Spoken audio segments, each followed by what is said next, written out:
Hey guys, welcome back to Real Estate Today. I am one of your hosts, Jeff Beggins, with my brother. Craig Beggins, how are you? And I don't know, what are you, a stepbrother, other brother from another mother? What are we calling you? All of the above. I've been called way worse, so I'll take that. True.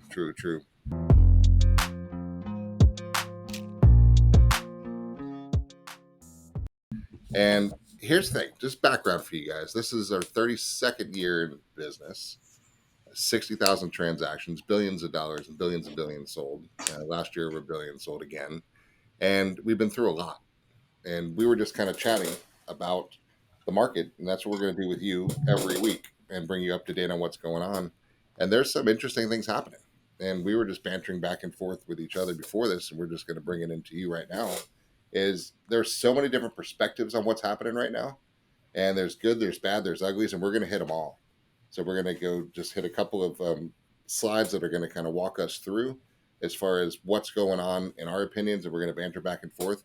And we'd love to hear your comments on what you think is going to happen, because honestly, nobody's ever been here in a post-pandemic world and coming out of the greatest forced economic boom, right?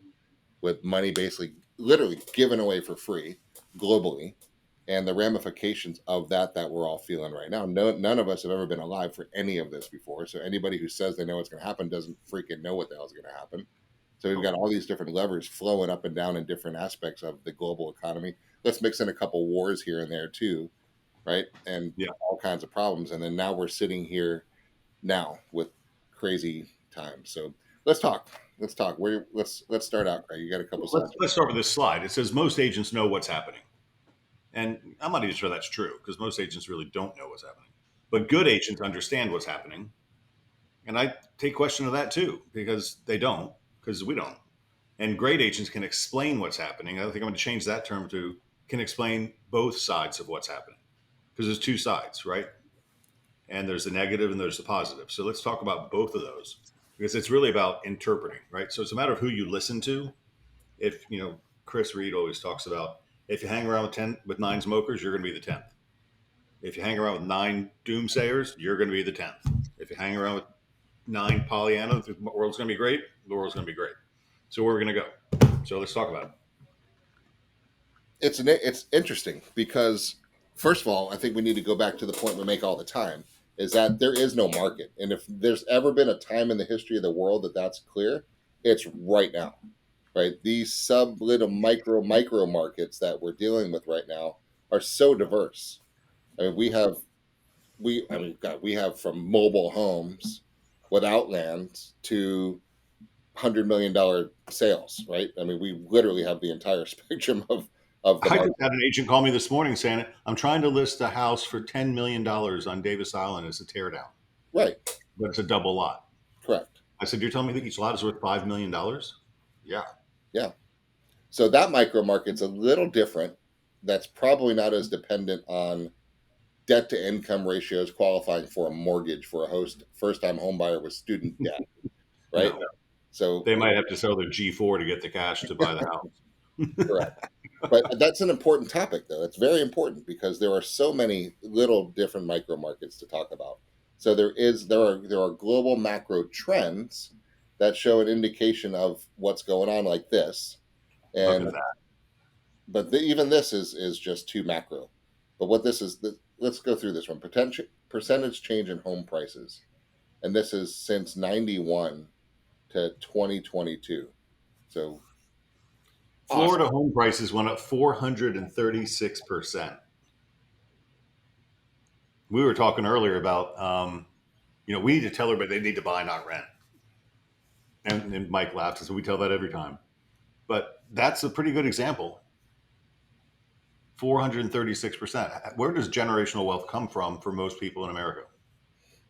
Real estate. 100%. 436. Taylor, go to the next slide down. There was one for year over year, and Florida was still like one of the best. National average 297% since 1991, which is when we started our company, because it was above that. Sorry. But even with that slide right there, there's still arguments that it's not smart to rent, to buy, and that you could do that because you're going to go buy a home for $800,000, let's say, and you're going to have to put $160,000 down. There's an argument that if you're in a startup company and you could put that 160 in to leverage your company to make it grow exponentially more than 400% in 30 years, you should do that, right? So again, there's a micro market on what should happen, but there's all the overarching reasons to buy are there. Appreciation. Sure. You have a lot of people that want to buy, but physically cannot or can't buy the home that they want to buy, and therefore rather not buy at all. I Not think saying it's that's the second one. necessarily the smartest decision, right? But if rates are up, prices are up, values are up, everything is up, my purchase ability is lower, right? It's all based on my debt to income and my other debt that I have. And if that's not going to change significantly, if that has not increased, which for a lot of people it has not increased at the same rate that everything else has increased, then that means my purchasing power is lower, right? So I either can't purchase, or more than likely can't purchase what I want to purchase, and therefore I'd rather rent until I can. That's kind of the mindset of a lot of people. Yeah, but I'd like to change that mindset because the benefits of owning over time are outweigh. Because when you take the tax Sure. deductions and the depreciation, all that stuff, it adds up. But the flip side of that too is, I got to put a new roof on my house. I got to put new windows in my house. It's old, right? And Yep. that's expensive. But I'll tell you what, I'll lift the veil. I've been in this house since 2000. I lived in it, I don't know, 5 or 6 years. It went up in value. I got a home equity line of credit. Oh, I refinanced and I pulled out $100,000, just cash in my pocket, put it in a bank account. My mortgage went up, but it's okay. The rates fell. I dropped to 4.25%. And then I owned it for another couple of years and the rates dropped again. So I did another cash out refi. I pulled another $100,000 out. So my house actually paid for its own repairs, and I refinanced every time the rate went down, and that was a good thing. So even though I had to put $200,000 in the house paid for itself. It paid for those repairs, and my mortgage has been the same for 23 years now. But I took advantage of the financing opportunities. Right. But I'll be the devil's advocate on all the points here today. That's So, good. but had you not done that, you'd almost have it paid off completely. Correct. Every time you refied, you reset your clock, right? So you did have your house spit out the cash for you, but it didn't matter because you got the advantages of the write-offs. So there's so many different angles to every statement that's said, and that goes back to the original slide. As a great agent, really can help explain it, but everyone's explanation is different, depends on your specific situation. You are the only one who knows your income situation. You're the only one that knows if an extra $400 a month matters to you or not, right? And the write-off difference from the amount of your mortgage and the interest deductions, when you talk to your CPA, is that a smart move? And Craig's position, it was a smart move, or he wouldn't have done it, right? But there's so many different things that come into play to make decisions in real estate. You have to do it. I was talking to a client today who bought one of our new construction condos a couple years ago. Their situation has changed, and they can't have it anymore. And they're saying, should we just got an offer on it? Should we take it? Now, traditionally, I would say no, right? But I said, tell me more about your situation. And the situation they described to me was such, and I said, you have no choice, but you better take this and run, right? Could we get more later? Yeah. But it's not in your best interest to wait for later in your particular opportunity case of what you actually needed. So take it and run, right? That was this morning. That conversely, I think it probably left significant money, 50, 75 grand easy, probably 100 grand maybe, on the table. But this offer was dangled in front. Take it right now. You can have the money by the end of this week. It's lower than you want, but I have it and I want it, and let's do a deal, right? So that's a specific situation, right? May not have made sense in conventional wisdom, but in this particular case, it absolutely made sense for this family to do it. But that's the advice on that one. Now, does that have far-reaching effects on everybody else in that building? Because that's now be a comp. Okay. So that does have an effect on the people that wanted to sell it. So that's an important micro market indicator lever too, that when stuff like that does happen, it does have an effect. So if Mike owned the unit next door and thought that he was going to get that extra 100 grand, he's screwed now, right? Because that comp is now going to sit there and he's not going to be able to get what he wanted unless somebody moves in and there's no other inventory anywhere and they're willing to pay and overpay the appraisal, right? So that's what we're talking about, is everything is so micro hyper local, guys, down to the familial status of who's involved in the transactions on the buyer and seller side and the timing of it, right? But to that old point, it goes back to the point that they still had tremendous equity and it didn't really matter for them because their house went up 80% in the last 5 years. Correct. Right. And if they didn't refinance and pull out all their equity, then they're sitting on a ton of it. Right. So to take X number off the table rather than Y number off the table made sense at this particular moment.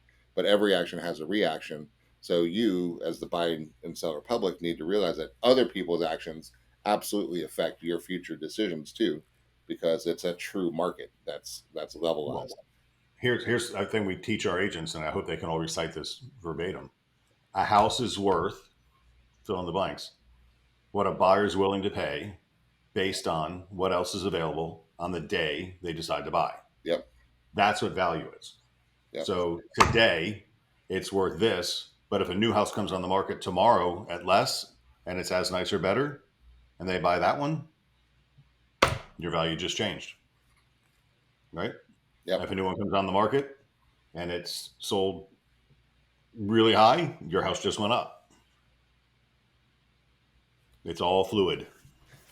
Now let's look at this slide that we have up here right now, because I don't like this one at all. This is one of my least favorite slides of the day, because, and you can argue. First of all, it's nationwide, so let's call it what it is. Yeah, but here's why I don't like it, because it creates a macro statement that's irrelevant, right? Except for it drives consumer sentiment, which drives Thanksgiving conversations, which influences people's decision-making patterns in December and January, right? And that this is the problem. This is the problem that we're facing as a global economy right now, is you hear that the transportation sector is terrible because there's not enough stuff being shipped, which means the retail number is going to be terrible in December, and therefore the economy is going down and all your stocks are going to hit the shitter next year. And so you better not spend any money this Christmas because it's going to be a terrible earnings quarter and everything's going nuts and wars and inflations and printing money and things are just going to get tighter. So you have that conversation and banter for a while. What does Craig do about getting a new boat right now? But he stops. But here's what's funny about this, though, right?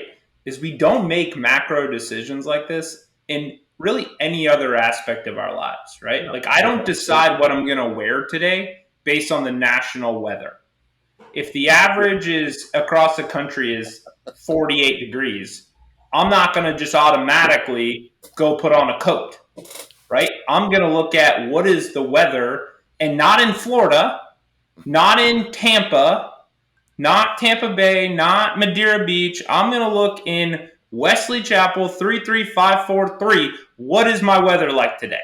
Okay, I'm going to make a decision based on that. If we are going to make a decision based locally on weather and what we should wear today, maybe we should make that decision when it comes to our largest financial asset that we own or are looking to own. Right? I love that, Mike. That's perfect. That's a great analogy. I don't get it, right? We don't do this in any other thing that we do, in trivial things. But we tend to do this. We let these outside influences kind of direct where we go, direct our mindset, direct decisions. And it's ridiculous, because if we actually stand back, there's, like you just said, there's so many factors that play into every single individual and what's going on in my world, right? If I have a fear that 2 weeks from now I may not be employed, I have a different decision to make than somebody who says, I own the company and I know where we're going to be 5 years from now and we're fine, right? That's different. And there's so many factors. So we cannot allow, if anyone listening, you cannot let macro economics, macro things that are happening, especially macro things that are completely out of your control, dictate your decisions. You've got to look at everything at a micro level in the same way that you do when you decide what you're going to wear that day.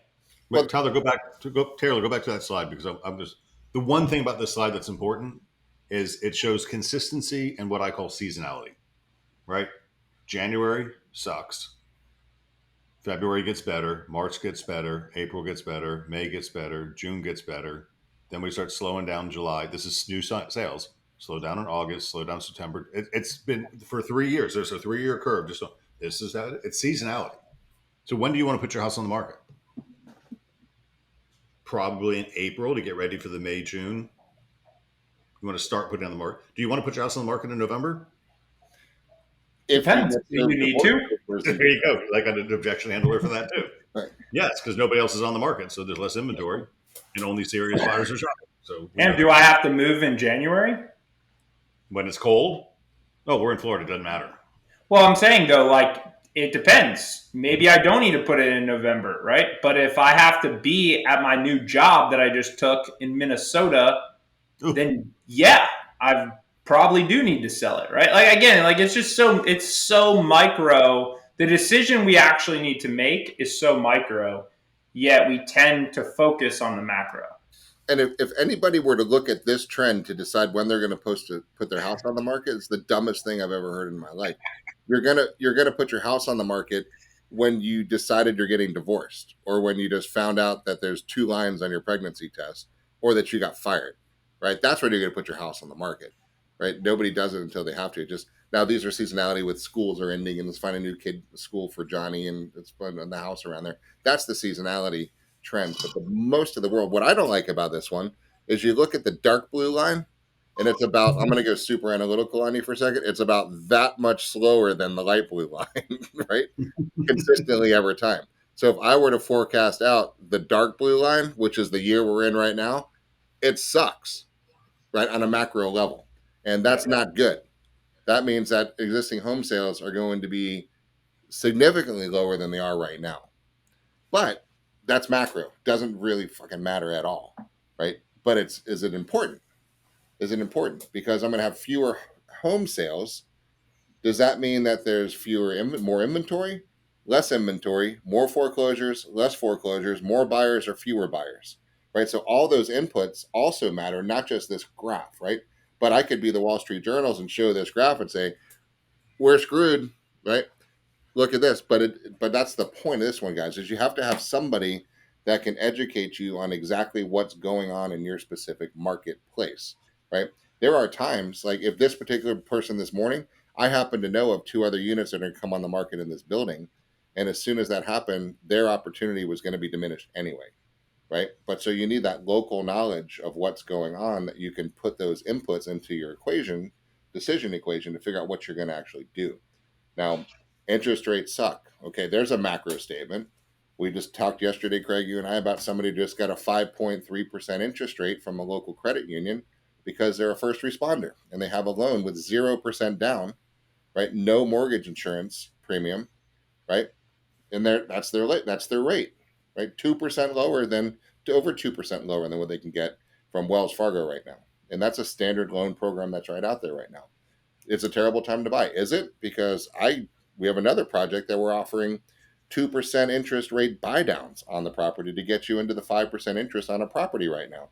You never would have had that before. People bought the exact same unit for a higher price with no discount, right? And now here you are walking to the same one at the same price with that rate buy down. Who's the smart one now? It's the ones that are buying in this type of an environment on a micro level, right? So if Mike and Courtney say, we don't want to buy, we don't want to trade our 3.5% interest rate in for a 7.5% interest rate. Yeah, macro statement. Good job. Pat yourself on the back. Now let me tell you, you're a freaking idiot because the house you like has 68 days on the market. The seller's freaking out, which means I'm going to go to them and ask for $18,000 in concessions for them to buy your rate down to 5.5%. And now all your objections about interest rates are out the window because you had a good agent that's working for you. Right? That's the point right now, guys, is this is the time to buy. You always make money when you buy something, right? That's when you put the money in your pocket. It's when you buy. You may not realize it till you sell it, but you earn the money when you buy it. So the smart people are buying right now because they're able to get the opportunities. You guys all know what's going to happen. Every one of us intuitively knows what's going to happen. Why? Because look at every graph. It does a cycle. does a trend. It does what it does, right? What's going to happen in interest rates, Craig? What's the cycle going to be? What are we going to see over the next year and a half, 2 years? They're going to go up a little. They're going to go down a little, probably trend down. Because we got a spur on the economy. Every report that you can find shows that 2 years from now, interest rates are probably 2 points below where they are right now. Right?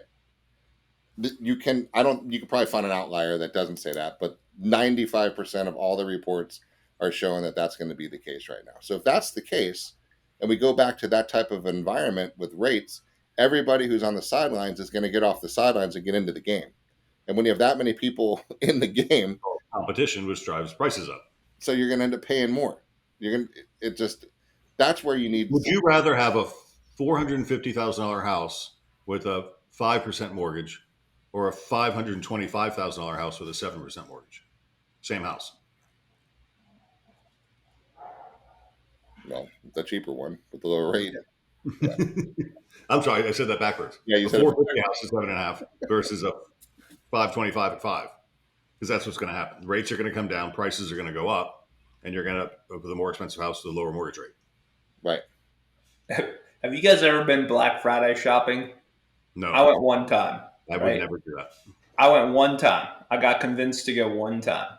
And so the idea was, hey, prices, everything's super cheap, right? You're going to get a great deal. And so I waited in line with freaking hundreds of other people who I didn't want to be around. Everyone rushes into this store. They're all going after the same items. And I was up super early because to contribute to play this game, you had to be there at like freaking 4 a.m., right? So you're standing out there, you get in, and then you don't even get what you want because you're competing with hundreds of other people all going in to get the same thing. And literally my thought process during that whole thing was, I would rather pay more than do this, right? I would rather pay a regular price than ever do this ever again. And I'm sure there's a lot of people who have experienced this. Guess what? That's what's going to happen if you're sitting on the sidelines waiting for a good price and a good deal. It's going to be like Black Friday. You're going to have a bunch of people rushing in, only to find out that one of them is going to win, the rest of them are going to lose, and you're probably going to end up having to pay over if you are in that fight because there's going to be multiple people competing for the same thing. Or you can take advantage right now saying, hey, I'm the pretty girl at the dance. I'm going to go in and I'm going to get the best deal possible right now. Even though the rates are higher, I'm going to negotiate that down. I'm going to buy down the rate. I'm going to go buy a new construction where they are already buying down the rates and giving a lot of concessions. I have a lot of options available to me right now. You will not have as many options when the rates go back down. Man, you are Captain Analogy today. That's two really good ones. And it's not going to not Black Friday and national weather. I got to write that down. But here's the point. It's not a question of, are rates ever going to come back down? 100% they will. They have to come back down. So you know it's coming, right? You know for sure what we're talking about is true. It is 100% coming. The question is, how quickly is it coming? Right? That's the one question we don't know because they keep into it. Interest rates are controlled by the Fed. Right. What is the Fed trying to do right now? Slow down inflation. So how do you slow down inflation? You raise prices. You raise interest rates. And you're supposed to constrain the money supply, right? Right. But now let's throw the anomaly in the deal. Let's just so much money. Let's throw billions of dollars out that we didn't expect to throw out by getting into a couple wars we don't even want to get involved in. And let's just throw out our whole policy about constraining money by printing a whole bunch of other money out there that's going to create inflation, which goes against what we're trying to stop, right? So let's throw that little wild card into the mix. Now, how do you affect that? What does the Fed do with that trillions of dollars now hitting the balance sheet? Okay, I don't know. Tell me one person that knows the impact of that. There isn't one. No, it's non-precedented. What I can tell you is that the economy is already screwed, right? I know several people who are getting fired and getting laid off, right? That have lost their jobs, right? Companies are consolidating, companies are merging, their efficiency maximizations or whatever the hell they want to call them, right? The fact are that people are not openly throwing money away right now. They are constraining their cash. right? They are heading up on their own monetary supplies, right? That's what goes on when you start getting into times like this, right? So with that happening, the government has to create revenue, correct? And they only get revenue by taxes, and they only pay taxes when they buy shit, right? And houses is one of the biggest ones, right? So housing, biggest paychecks, all this other stuff. So we know that that's constraining, and we know the government's in a debt crisis, and we know the government needs money. So let's just go simple supply and demand. There will be a time in the not too distant future when they say, shit, we need to get Mike and Courtney to go spend some money, because they're not spending any money right now. They're sitting on it. And so the only way to do that is to make that 0% APR on the new Jeep, right? That's the only way he's going to go buy something, is when he's incentivized to go buy something, because he doesn't have to do shit, right? So that's the challenge. So we know that's coming because they've already gone too far. The economy is already crippled, right? I don't think anybody on the planet can say that we're not going to go into a recession. We're in it, right? It is here. It is. The banks aren't lending money. People are not as comfortable as they used to be. Consumer sentiment is down. Consumer confidence is down. It's the definition of any normal person that we're in it. The only way out is to flip the switch the other way and start to stimulate, which means drop rates and throw cash out. It's coming, right? So now you're in this one specific moment in time right now that if we don't strike deals, look at the deal we're talking about doing right now, Craig, right? Tremendous discount on that piece of property. Like ridiculous. We would never have that conversation a year and a half ago.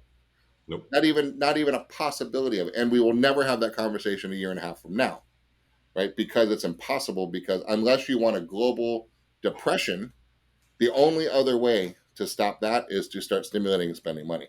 So we always talked about, you're going to miss the party when you didn't buy when they were in 2% interest rates. You're going to miss the party if you're not buying real estate at a time when you can actually negotiate and take advantage of opportunities right now.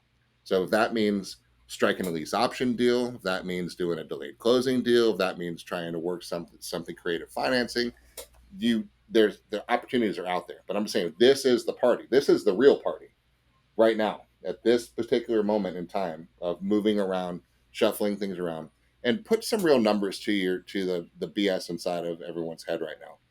The difference, we did this not long ago. So the difference between 7.5% and 5.5% is about $500 a month, which is about $6,000 a year. And so I think everybody can be in consensus that 2 years from now, things are going to sort itself out, because we're going to be through an election. We're going to be through whatever we're going through. The economy is going to have no choice but to stimulate, and that's going to force rates down, right? So if we knew we had a 2-year window of sucking it up and paying $500 more for a house right now, for a total of $12,000 over the next 2 years, right? When knowing that there's going to be a frenzy and the prices are going to go up, our equity is going to go up, we're going to be able to refinance that $500 out of the equation. Plus, we're going to get concessions right now we never would have had before. There's not one sane person that doesn't say this is the right time to do something. Well, Right? that depends. That's proposes that they qualify, right? An extra $500 a month might kick John and Mary to the curb because their debt to income ratio won't cover it. But time out. That might kick them to the curb and living in Shady Oaks Estates, Right. which is Barbara's dream home, right? And she dreams of that oak tree neighborhood, right? They can't buy the 550 house, but they can qualify for the 485 house. Right. Or you're on the other side of town, but you're still getting a piece of property that's going to create massive wealth and appreciation and depreciation and tax write-offs and all the other things that you get from it. And there's your future rental property too. But to anybody that you know that is in a rental situation right now, then please call them right now, shoot them a text and saying, I think that you're stupid, right? And you could say it nicer if you want to, but that's the message that needs to come across. Get out of the rent. Go buy, I don't care if it's the ugliest house you've ever seen in your life, right? Go buy that ugly ass house and live in it. Slap some paint on it. Go to Home Depot, buy a palm tree for $59 and put a little pool out back and get yourself a cooler and drink some beer and enjoy your house, right? But get out of the rental that you're in. If your kids are renting, smack them and say, go live in wherever you need to live in, but go buy whatever house you can afford right now. It's going to be your stepping stone to generational wealth, right? Right now, you're being a moron by flushing money down the toilet, and get over your ego and go live in whatever you can afford right now. I don't care where it is, but do not pay somebody else's mortgage right now. It's dumb, right? So there's my Hey, public service announcement. I'm going to give you another one because this aha moment I had. You know, the stat right now is that 1,142 people a day are moving to Florida, right? Yep. And where are they moving from? There's a list. It's like it's New York, it's Tennessee, it's Texas, it's California. Yep. They're all coming here, right? And I think Mike, you called it the other day, the blue states or the red state, whatever color it is, the zero income tax, all that other stuff. They're all coming here, right? And they're coming here from places where we're spoiled. Let's just call it what it is. I live 3 miles from my office, right? It takes me 10 minutes to get there because I go through a lot of speed bumps, but And you that's never it. go there. And I never go there anymore. Yeah, because now I'm locked in my office. But the people that are moving here from New Jersey, where they took their car and they drove to a train station and they got on a train and they took the train to the city and then they either walked or took a cab to get to their office. It took them an hour and a half, 2 hours to get to work. So the aha moment I had the other day was a house in Seminole just came on the market. I saw an open house yesterday for $425,000. It's an ugly little house. It's old. The furniture's old. The pictures were quality pictures, but they just didn't look good because the house was ugly. And then I thought about, I went to a model home over in Waimama, which Jeff, you and I can laugh about Waimama because it was not a good place to be. Well, now that's where all the new home stuff is coming in. And Parrish is right around the corner in a different county. And you can buy a beautiful home for $425,000, brand new, which is this slide over here. The new homes have gone up. So for $425,000, I could live in Waimama in a brand new, gorgeous home with low insurance and new appliances and a new roof and all that stuff. But I have to drive across the Skyway Bridge to get to my job in Seminole. Or I could buy a $425,000 house in Seminole that's going to need a new roof. It's going to need a new water heater. It's going to need a new AC, and it's ugly, and it's got to be gutted, and it's got 8-foot flat ceilings and all that stupid stuff. It's going to change the mindset of the buyer because the buyer says, "I'm moving to Tampa." Now they don't know what Waimama is, but it's a paradigm shift. We don't get it because we live here, but when they're coming from New York or New Jersey, a 45-minute drive is nothing. And it's just a paradigm shift to the way people go. So this slide is talking about, I remember it wasn't many years ago where like a Lennar, a national home builder here, they were delivering single family homes for $185,000 brand new. And now you're 200 to 300. That's only 8% of the market. So that's probably going to be a townhouse. Most of the townhouses now are over 3. Just if you get a townhouse under 3, it's a hard find, right? Most of the homes are now $300,000 to $400,000, and then look at the rest of the pressure: 400 to 500, 500 to 750. Over 750 is almost as much as the 200 to 300. So you're looking at windows cost more, doors cost more, block costs more, plywood costs more. It's not like that's changing. We've got serious things that are making housing cost more. Land costs more, construction costs more, and that's a pretty interesting slide. There you go. So where do we go from there? Well, I think we've driven the point home on today. And the point today is, guys, this is an unbelievable opportunity, but it's an opportunity that you could totally screw yourself into, right? If you don't get proper advice on what's going on in your specific super hyper local micro market that you're considering buying or selling in, it could be a very, very costly decision for you. There are strategic times to put your property on the market, and there are times to put on the market that will crush you, right? And if somebody doesn't know what's going on locally and times that wrong, it's going to hurt, right? For example, if Mike owns a unit in a building and there's 5 others coming on the market right now, I want to do everything in my power to have him not go on the market when there's 5 others on the market right now, because he's going to go in direct competition. Someone's going to have blood in the water. Someone's going to pounce, going to rebase it and drop it down.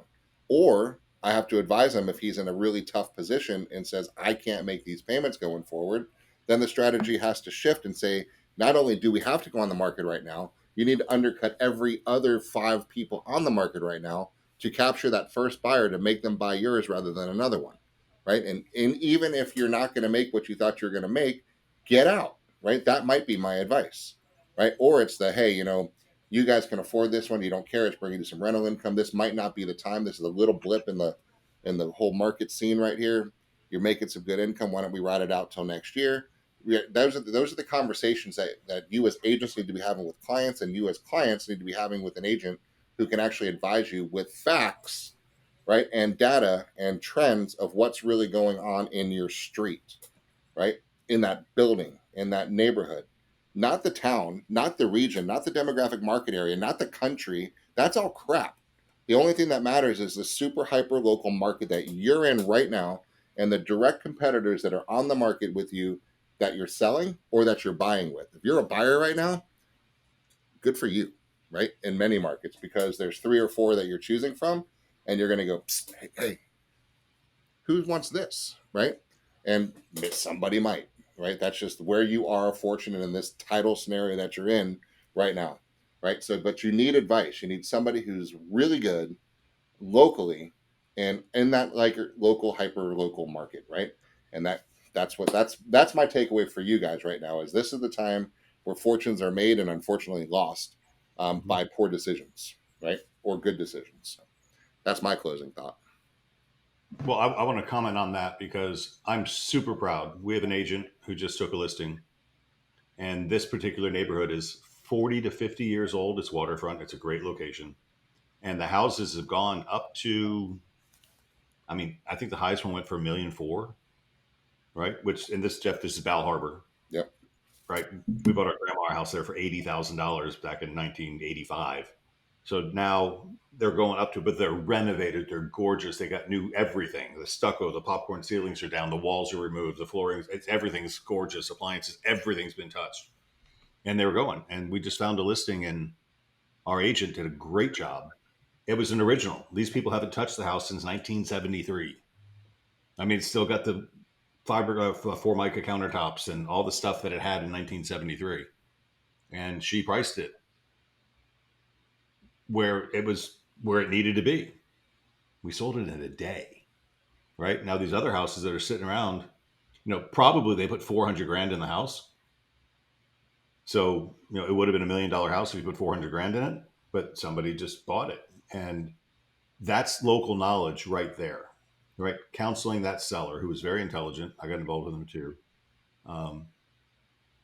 That was just, it's back to your point. It's a micro market and you need help guiding you through it. And you need an agent to be strong enough to tell you the truth, right? Your house sucks.